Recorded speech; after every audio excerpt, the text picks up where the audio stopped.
प्रणाम आचार्य जी। जी। मेरा प्रश्न है कि आपने कहा था कि उत्साह में हम अधिकतर ऐसे कार्य करते हैं, जो हमें बेचैनी देता है और मुक्ति से दूर ले जाता है। परंतु अगर मैं अपनी लाइफ़ को देखती हूँ, तो मैं पाती हूँ कि ज़्यादातर मैं उदासीन नहीं रह पाती हूँ। या तो मैं अति उत्साहित रहती हूँ या फिर निरुत्साहित रहती हूँ। और मुझे पता होता है कि हाँ, मैं बहुत ज़्यादा एक्साइटेड हूँ, ओवर एक्साइटेड हूँ चीज़ों को लेकर के, बट मैं उसको रोक नहीं पाती हूँ और डेली लाइफ़ में तो बिल्कुल भी इसको फ़ॉलो नहीं कर पाती हूँ। तो आपकी टीचिंग्स को कैसे डेली लाइफ़ में स्पेशली इस चीज़ को कैसे फ़ॉलो करूँ? ये देख कर के कि उत्साह और निरुत्साह एक दूसरे की छाया है। उत्साहित होते हो, कुछ करोगे, जो करोगे उससे वो तो मिल सकता ही नहीं जिसके लिए करा था, तो फिर हतोत्साहित हो जाओगे। फिर हतोत्साहित होना पसंद नहीं आएगा, तो फिर कहीं से उत्साह जुगाड़ लाओगे, फिर किसी दिशा में थोड़ा भागोगे, फिर भाग करके फिर निढाल पड़ जाओगे। वास्तव में जो एकदम, आपसे नहीं कह रहा हूँ, व्यक्तिगत तौर पे मत ले लीजिएगा कि बुरा मान जाए, पर बहुत सारे ऐसे बदनीयत लोग होते हैं जो क्षणिक आवेग बहुत दिखाते हैं। उनकी पहचान ही यही होती है, momentary bursts of great energy. उत्साह का क्षणिक विस्फोट उनमें खूब देखने को मिलेगा, और वो विस्फोट देखने को मिलेगा 3 महीने में एक दिन। 3 महीने में एक दिन वो विस्फोट उनकी मजबूरी होता है, क्योंकि 3 महीने कुछ कर ही नहीं होता। तो फिर एक दिन जब बिल्कुल पाप का घड़ा भर जाता है तो कहते हैं मैं ये कर दूंगा, मैं वो कर दूंगा, बड़ा उत्साह दिखाते हैं। जो असली आदमी होता है उसके पास एक शांत, स्थिर, शीतल उत्साह होता है। शीतल उत्साह, शीतल उत्साह जो बहुत ज़ोर ज़ोर से नाच गाना नहीं करता, घोषणाएं नहीं करता, शोर नहीं मचाता, चुपचाप काम करता रहता है बिना रुके। जैसे फ्रिज होता है ना, फ्रिज शीतल, लगातार चलता रहता है, आवाज़ आती कभी उसकी, लगातार काम करता रहता है 12 महीने। ऐसा चाहिए आदमी, लगातार काम करता रहे, शीतल उत्साह। बेईमानी हमारी ये होती है कि अचानक किसी दिन आएंगे, आज मैं ये कर दूंगा, वो कर दूंगा, ऊंचे ऊंचे दावे, बड़ी बड़ी बातें। और बड़ी बातें हम कर ही इसीलिए रहे हैं ताकि कल से फिर कुछ ना करना पड़े। उन बड़ी बातों में बदनीयती भी है और मजबूरी भी, क्योंकि कोई पूछ सकता है ना पकड़ के कि बताओ पिछले 2 महीने क्या किया। जब कुछ नहीं होता जवाब देने को तो हम कहते हैं कुछ किया नहीं, पर आज मैं कुछ करके दिखा दूंगा। और हो सकता है उस दिन आप कुछ थोड़ा बहुत करके भी दिखा दें। और वो करके भी आप क्यों दिखा रहे हैं? ताकि आगे के लिए आपको अधिकार मिल जाए, एक आंतरिक लाइसेंस, अनुज्ञा मिल जाए कि देखो महीने की पहली तारीख को इस आदमी ने कितनी ज़ोर से उछल के क्या करके दिखाया था, तो महीने के बाकी 29 दिन इसको सोने का हक मिल गया है, अब ये मस्त सोएगा। और कोई पूछने आएगा कि भाई तुम इतना सो क्यों रहे हो, तो याद दिलाएगा 1 तारीख याद है ना, जानते हो मैं कौन हूँ, जो 1 तारीख को ऐसा उछला था कि छत पर डेंट मार दिया।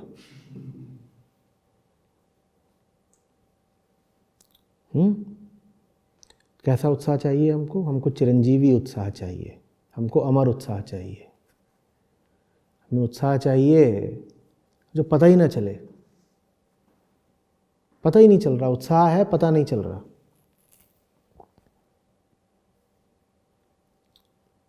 चल रहा है, सूरज जैसा उत्साह चाहिए, जब दिख रहा है तब भी है, जब नहीं दिख रहा है तब भी है, ऐसा उत्साह चाहिए। और वो तभी मिल सकता है जब उत्साह हो ही ना, जब उत्साह सहज बन जाए, उत्साह में जब एक सहजता हो। आपको उत्साह चाहिए ही नहीं, आपका सहज काम ही ऊर्जावान है। उत्साह तब चाहिए होता है जब सहजता नहीं होती जीवन में, तब धक्का लगाना पड़ता है, उसे उत्साह कहते हैं। जीवन ऐसा होना चाहिए कि उत्साह की कोई ज़रूरत ही नहीं है, या तो ऐसे कह लो या ऐसे कह लो कि सदा एक उत्साह है, शीतल उत्साह बना हुआ है। आप कभी विशिष्ट उत्साह तलाशोगे तो मिलेगा ही नहीं। आप पूछोगे क्या ये व्यक्ति आज उत्साहित है, आज मोटिवेटेड है, तो पता नहीं चलेगा, क्योंकि वो तो हमेशा वैसा ही रहता है। कोई खास दिन आता ही नहीं जब उसे दिखाई दे कि आज ये कूद कूद के कह रहा है कि दुनिया फोड़ दूंगा, ये उखाड़ दूंगा, यहाँ तोड़ दूंगा। ऐसा कोई दिन मिलता ही नहीं।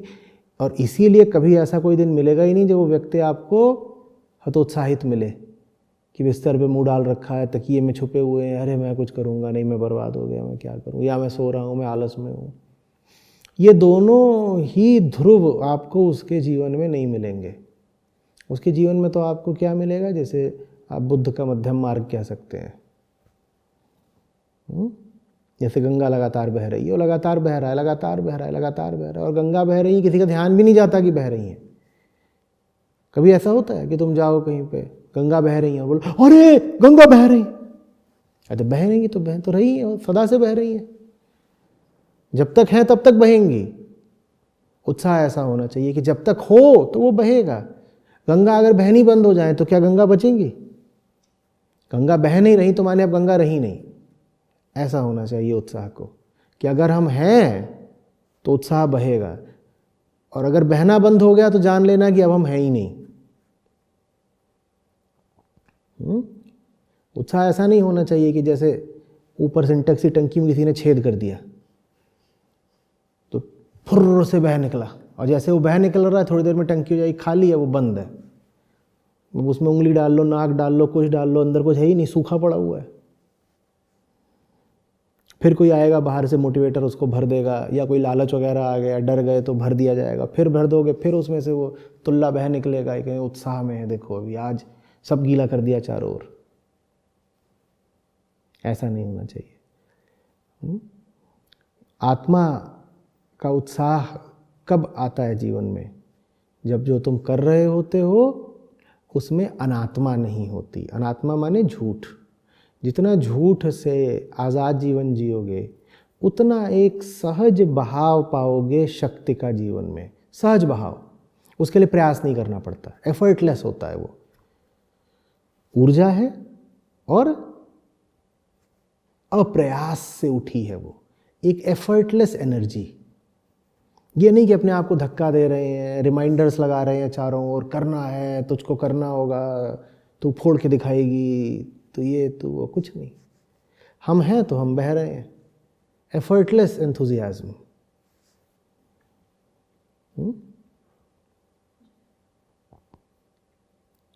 सही चीज के साथ जुड़ो। जिंदगी में कभी किसी तरह के उत्साह की, मोटिवेशन की जरूरत ही नहीं पड़ेगी।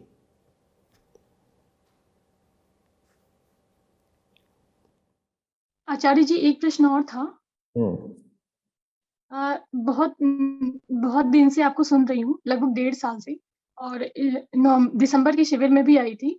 आपसे बहुत सारे प्रश्न भी करने थे, मतलब मन में थे, चल रहे थे, लेकिन हिम्मत नहीं होती थी आपसे कुछ भी पूछने की। अभी पहली बार आपसे कुछ पूछ रही हूँ, तो मतलब मैं काँपने लग गई थी, ऐसा होने लग गया था। तो ऐसा क्यों होता है? वहाँ पे था ना, मंच पे ही तो है, कहीं उतर के दौड़ के आ गया, पकड़ के मारने वारने लग गया तो क्या होगा? अब यहाँ पे स्क्रीन है बीच में, तो थोड़ा साहस ज़्यादा है, अभी सुरक्षा है।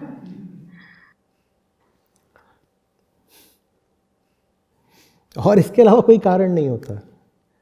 हमारे डर भी और किससे संबंधित होते हैं? तन से और मन से।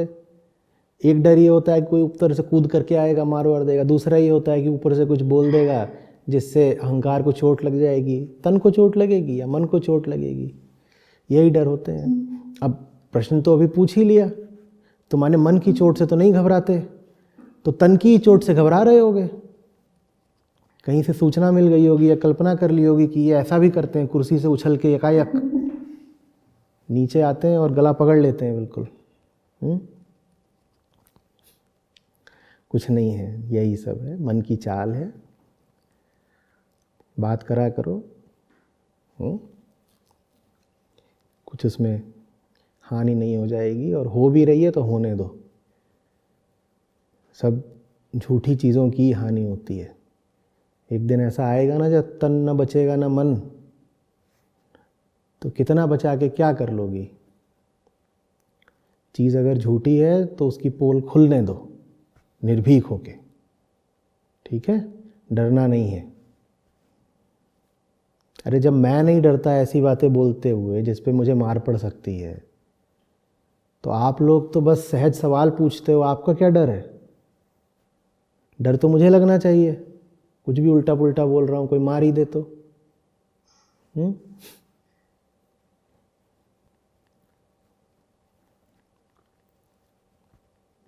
कोई नहीं, कुछ नहीं डरना। चलो।